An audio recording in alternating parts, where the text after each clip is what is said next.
Three horrible booking decisions by WWE for SummerSlam 2024 because a lot of people, well, they're a little divisive on this show.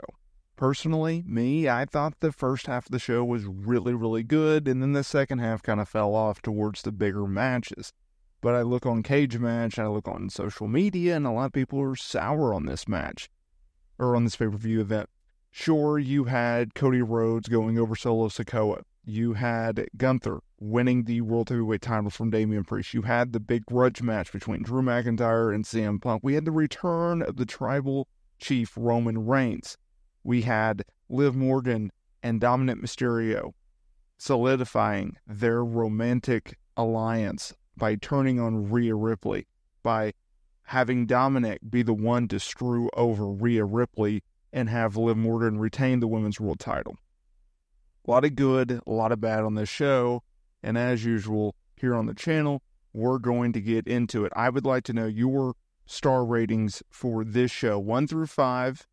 Let me know down in the comments area below. I will give you my star rating later on in this video.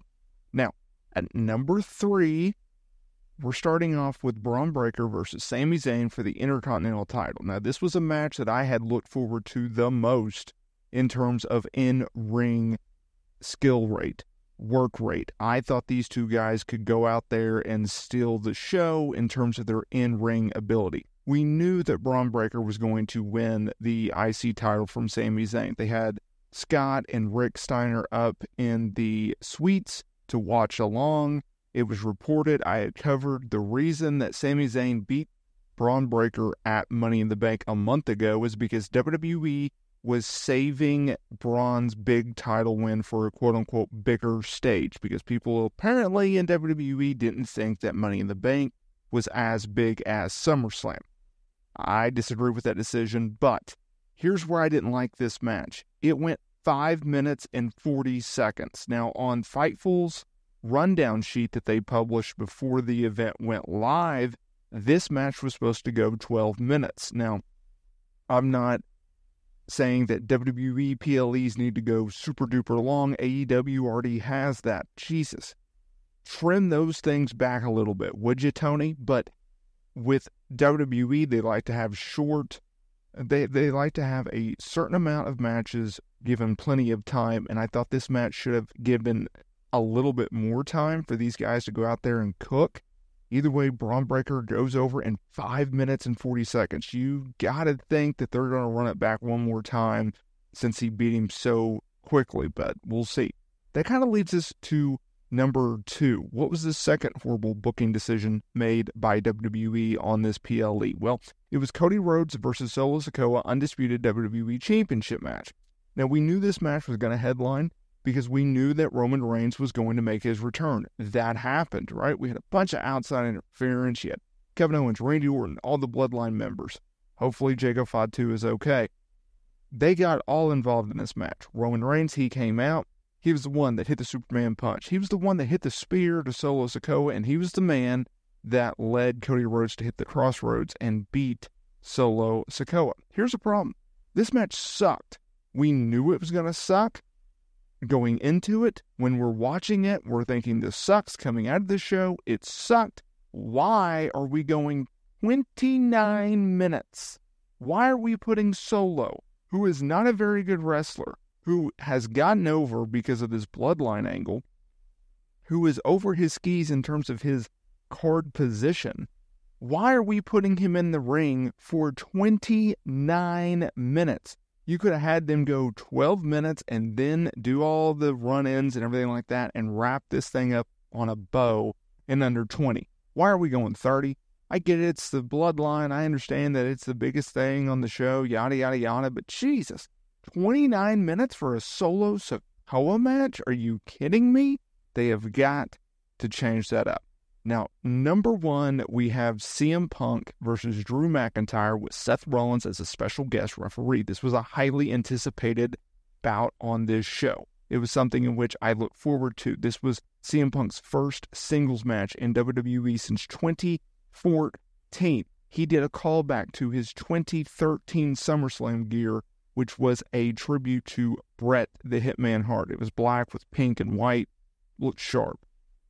This was CM Punk's fourth WWE match since returning in November at Survivor Series. Of course, he worked the 2 house show matches with Dominic Mysterio. He worked the Royal Rumble match in which he suffered his injury that resulted in him being sidelined and ultimately missing WrestleMania due to. However, this was a grudge match that everyone looked forward to. That video package was fantastic, but here's the problem I had with this match. It wasn't Seth Rollins' his ridiculous outfit. It was CM Punk's bracelet obsession. Look, CM Punk, he had a bracelet that in kayfabe, AJ Lee and his dog Larry made, or it has their names on it, or whatever the case is. It's a very special bracelet to this man. Okay, he loves this bracelet. And Drew McIntyre had taken it weeks ago when he laid out CM Punk. Great, fine. Punk wanted it back. So he cost himself the match multiple times. One, he had Drew in the Anaconda device. He let it go so he could get his freaking bracelet. Then he noticed that Seth Rollins was wearing the bracelet, so he laid out Seth Rollins with a GTS. He had the match won by laying out Drew, but he goes to get the bracelet yet again, and then he turns right into a Claymore kick. 1, 2, 3. Drew goes over, and by the way, Drew takes back the bracelet. Now, I understand that they needed an out, and I understand that they need to get to a second match. I expect they're building to either the blow-off match or the Nets match in Hell in a Cell on October 5th in Atlanta.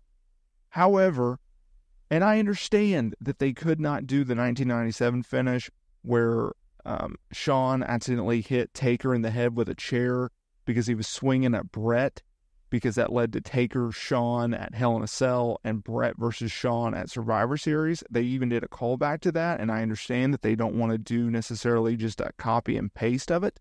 But at the end of the day, you have got to get a little bit more creative other than making CM Punk look like a dummy by continuously going after this bracelet, right? You could have had Seth screw him over. You could have had, Drew.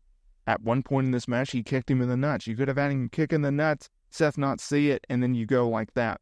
You could have done a way that you could have not only not made CM Punk look like a dummy, but also made CM Punk look strong coming out of it. You could have protected him in that regard, and they did not do that. And I think that was a major mistake on WWE's part. They have got to clean up these little bitty things. Triple H, WWE, they're doing a ton of good things right now. But at the end of the day, some of these things, including these 3 that I just laid out, especially those last 2, what are we doing? Why are we doing it? There's no reason to do it, right? There's no purpose behind it. You got to clean that.